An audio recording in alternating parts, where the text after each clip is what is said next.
सहनाववतु सहनौ भुनक्तु सह वीर्यं करवावहै तेजस्विनावधीतमस्तु मा विद्विषावहै। ओम शांति शांति शांति।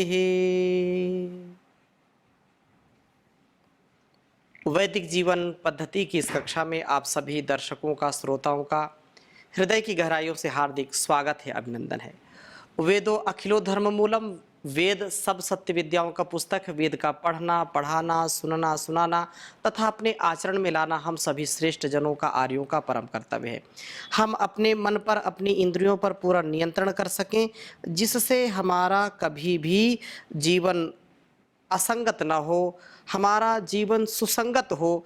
हम अपने जीवन को सत्संगति में रखें, कुसंगति से बचाएं और सबके प्रति हमारा स्वभाव सुंदर बन जाए। हम अपने इंद्रियों पर पूरा नियंत्रण कर पाएं और सदा उत्तम मन वाले बने। मन की उत्तमता से हमारा जीवन सदा ही स्वस्थ और अपने जीवन की पवित्रता हमको जो है प्राप्त होती है। हम अपने संबंधों में, चाहे पति पत्नी, माता पिता, गुरु आचार्य, बेटा बेटी, जो भी संबंध हैं, यदि मन अच्छा है तो निसंदेह जीवन भी अच्छा होगा। संबंधों में मधुरता रहेगी और बहुत ही सुंदर जीवन हमारा हो पाएगा। बहुत ही सुंदर बात कही है, एकत्व का संकल्प।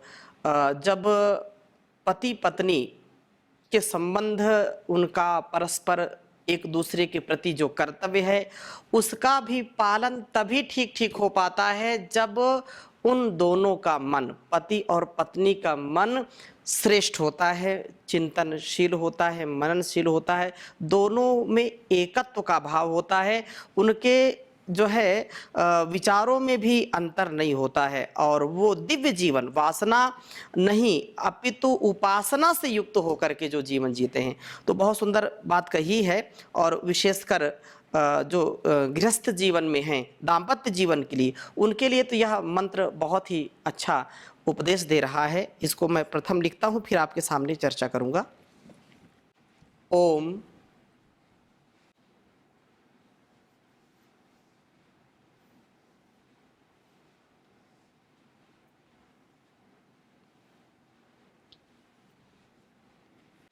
समितम सम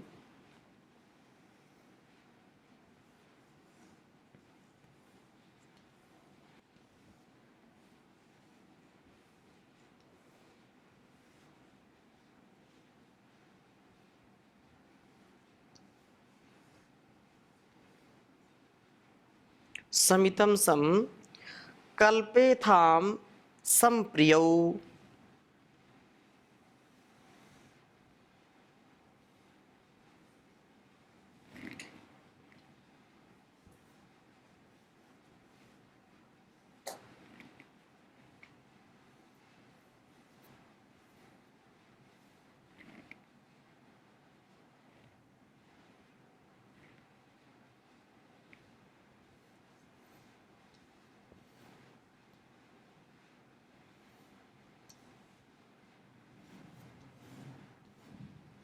कल्पेथाम संप्रियौ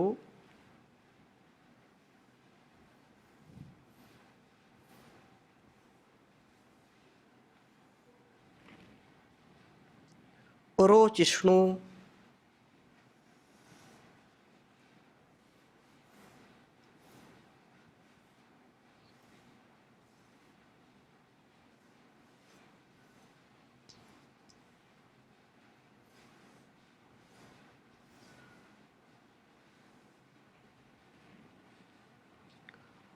सुमनस्य मानव।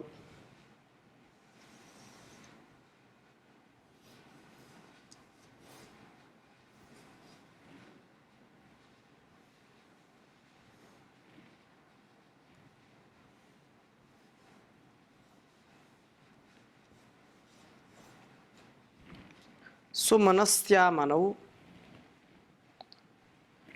सुमनस्य मानव।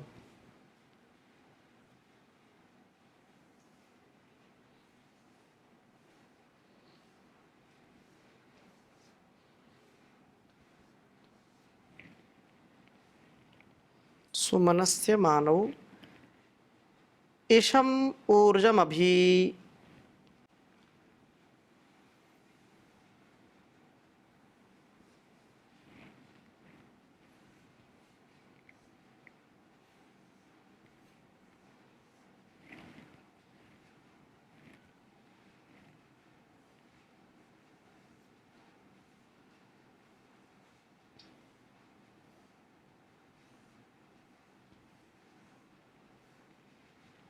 एषम ऊर्जमभि सं संवसानौ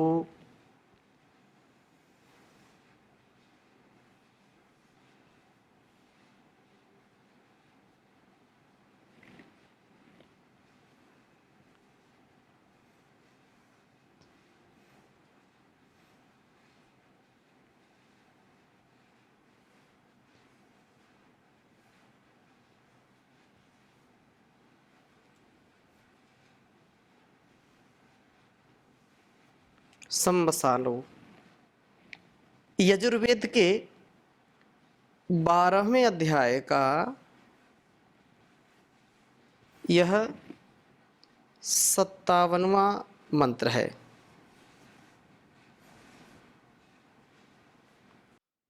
ओम समितं संकल्पेथां संप्रियौ रोचिष्णु सुमनस्यामानौ एषम ऊर्जमभि संवसानौ। ओम समितं संकल्पेथां संप्रियौ रोचिष्णु सुमनस्यामानौ एषम ऊर्जमभि संवसानौ। बहुत ही सुंदर बात कही है कि प्रभु का स्तवन करते हुए, प्रभु की भक्ति करते हुए, प्रभु की स्तुति प्रार्थना उपासना करते हुए ये पति पत्नी क्या करें। पति पत्नी के व्यवहार के विषय में बहुत सुंदर बात कह रहे हैं यहाँ पर। इस वेद मंत्र में जो पति और पत्नी के संबंधों का, उत्तरदायित्वों का निर्वहन कर रहे हैं, उनके लिए बहुत ही सुंदर यह उपदेश दिया गया है। कहा है कि प्रभु कहते हैं कि समितम, सम इतम अर्थात मिलकर चलने का, संकल्पे थाम संकल्प करें। ये जीवन एक दूसरे के सहयोग से, एक दूसरे के संबल से, इस गृहस्थ रूपी जो संस्था है, जो परिवार रूपी संस्था है, उसको ठीक प्रकार से चलाने का ये सुंदर उपाय है। यह कल्याणी वेदवाणी का उपदेश है कि पति पत्नी का दोनों का जीवन कैसा हो, उसके विषय में वो क्या करें। तो कहा कि समितम संकल्पे थाम, दोनों साथ साथ मिलकर के चलने का संकल्प करें। इनके कर्म कभी भी विरोधी ना हो, इनके कर्म की एक रूपता हो, एकात्मता हो। क्योंकि प्रायः जब पति और पत्नी का कर्म भिन्न हो जाता है, भिन्न का मतलब यहाँ जो नित्य कर्म है, नैमित्तिक कर्म है, अलग अलग कर्मों की बात है। तो यदि एक का स्वभाव कुछ अन्यत्र करने का काम है और कुछ का, दूसरे का स्वभाव दूसरा है, कोई सात्विक भोजन पसंद करता है और कोई बहुत राजसिक भोजन पसंद करता है, तामसिक भोजन पसंद करता है या करती है। किसी को संसार में बहुत चकाचौंध में अच्छा लगता है और दूसरे को सात्विक और सादगी से पूर्ण जीवन अच्छा लगता है। दो विरुद्ध बातें हो गई ना। एक को इस संसार की भौतिकता में रम जाने का मन करता है, उसके जो अंग संग हैं, जो भी संसार की वस्तुएं हैं या संसार का भोग है, उसको इतना आकर्षित करता है कि उसके बिना, भोग के बिना वो रह नहीं सकता। दूसरा, यदि पति हो या पत्नी, दोनों के विषय में चर्चा है। यदि दूसरा ये है कि नहीं, मुझको जो वेदोक्त जीवन है, जो शास्त्रोक्त है, जो संयमित जीवन है, जो अनुशासित व्यवस्थित जीवन है, उसको जीना है। एक तो अनुशासन चाह रहा है और दूसरा स्वच्छंदता चाह रहा है, तो कैसे गृहस्थ का पालन हो सकता है? अर्थात यह पालन नहीं किया जा सकता है और बहुत ही इसमें समस्याएं हो जाती हैं। तो मन एक दूसरे के सम्मान करने वाले हों और कर्म में भी विरोधी कर्म वाले ना हों। एक को झूठ बहुत पसंद है और एक को सत्य से ही प्रीति है, वो सत्य ही बोलता है या बोलती है। तो दो जो विरुद्ध आचरण वाले पति पत्नी बनेंगे तो दुख तो आएगा जीवन में। फिर कभी जो है यह प्रश्न उठता है कि ये कैसे पता चले? तो इसलिए गुणकर्म स्वभाव मिलाया जाता है। पहले के समय में जो गुरुकुल हुआ करते थे, बालिकाओं का गुरुकुल अलग होता था, बालकों का अलग होता था, और गुरु के सानिध्य में वो 10 वर्ष 15 वर्ष लगातार पढ़ते थे, विद्यार्जन करते थे। तो उन गुरुओं का जो अनुभव होता था, उन गुरुओं के अनुभव से कि भाई इस विद्यार्थी का, इस ब्रह्मचारी का, इस ब्रह्मचारिणी का कैसा स्वभाव है, कैसा इसका गुणकर्म है, वैसे ही गुणकर्म वाले वर या वधु, मतलब स्त्री या पुरुष, पति पत्नी के रूप में फिर उनका जो है संबंध, वैवाहिक जीवन उनका बनाया जाता था, विवाह उनसे होता था।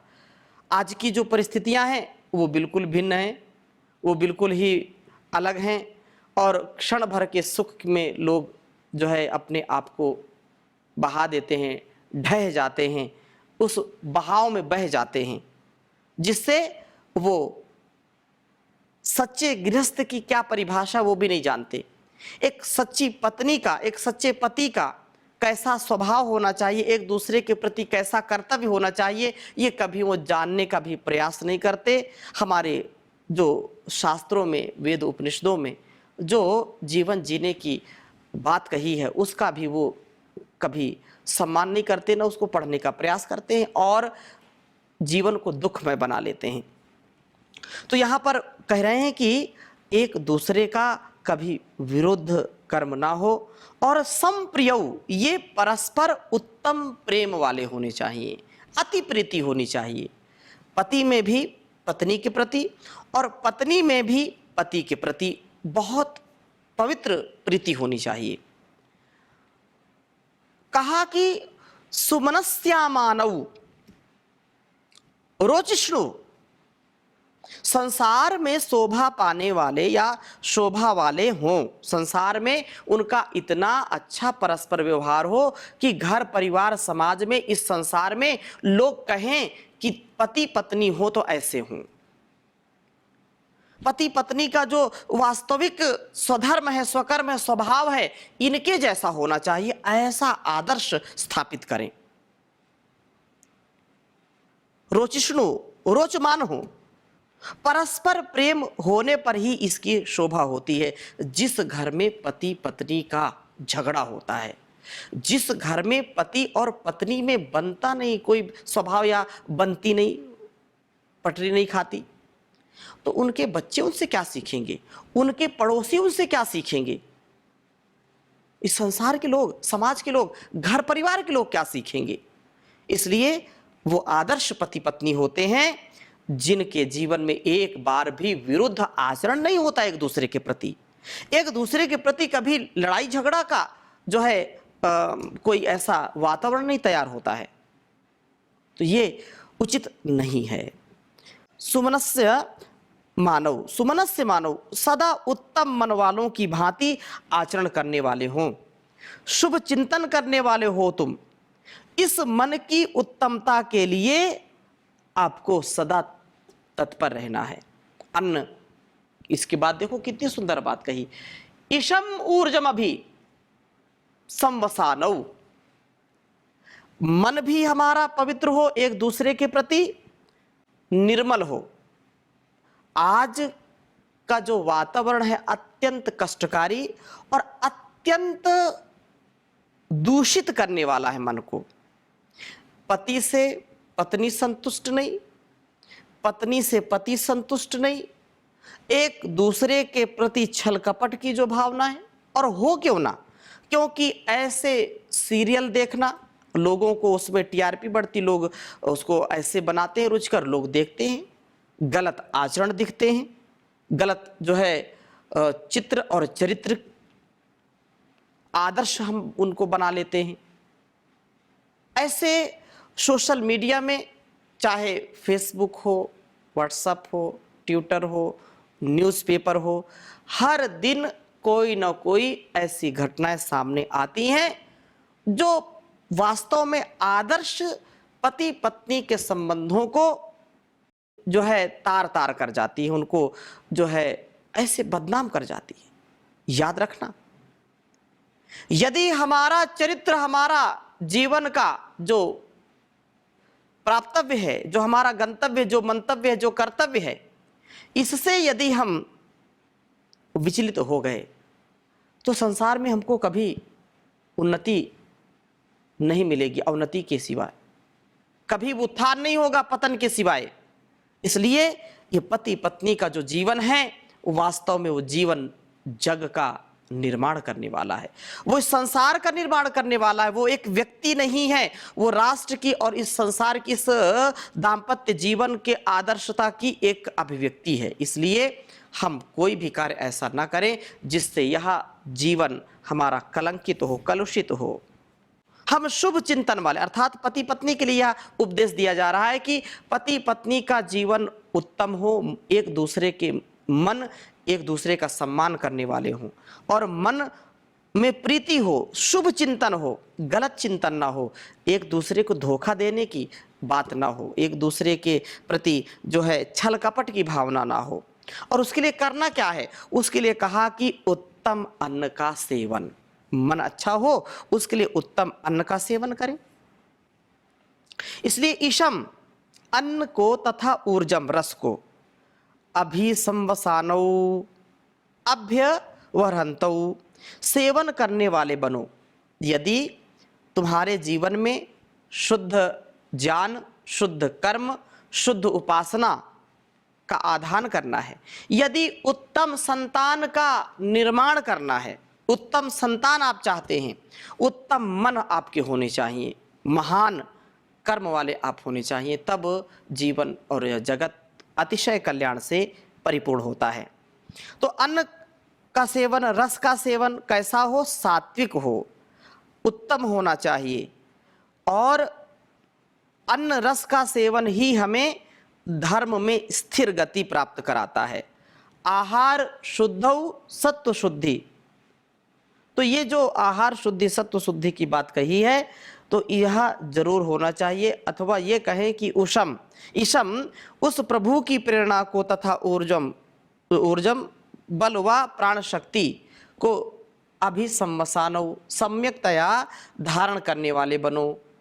उस प्रभु की प्रेरणा को सुनो और उसके अनुसार चलने से तुम्हें बल और प्राण शक्ति प्राप्त हो। ये एक बहुत सुंदर उपदेश है पति पत्नी के लिए कि तुम्हारा जीवन ऐसा श्रेष्ठता से, ऐसे उत्तमता से युक्त हो जिससे आप दूसरों की प्रेरणा बन सको। आप उस प्रभु की प्रेरणा से, जो प्रभु का आदेश उपदेश संदेश है कि गृहस्थ जीवन में कैसे जीवन जीना है, बहुत सुंदर बात कही है कि पति और पत्नी का संबंध, उनका जीवन इतना निर्मल होना चाहिए कि अलग अलग स्थानों का जल, एक वैवाहिक जब अनुष्ठान होता है, कर्म होता है, तो उसमें वर और वधू को जल के दर्शन करने की एक प्रक्रिया कहीं कहीं मानते हैं, कहीं कहीं होती, कहीं कहीं नहीं होती। तो एक वर पक्ष वधू पक्ष के जल को लाया जाता है और एक पात्र में उसको मिलाया जाता है और उनसे कहा जाता है जल को देखो। जल को देखने का मतलब क्या है? जल को देखने का मतलब ये है कि एक दूसरे से इतना घुल मिल जाए, एक दूसरे के हृदय इतने समानता से युक्त हों कि उसमें कोई अंतर पहचान ना पाए। अर्थात दो स्थानों के जल को या कितने भी स्थानों के जल को एक पात्र में मिला देते हैं तो जल को कोई अलग करने की मशीन ही नहीं है कि ये वहाँ का जल था, ये यहाँ का जल था, अलग अलग कर दो, ऐसा बिल्कुल नहीं है। और इसीलिए यह शुभ कर्मों में जल के मिश्रण का दर्शन, उसके तिलक का दर्शन आदि, तिलक आदि का भी पहले के राजा महाराजा जो होते थे, जब राज तिलक होता था तो अनेक नदियों का जल इकट्ठा किया जाता था और उस जल से अभिषेक किया जाता था।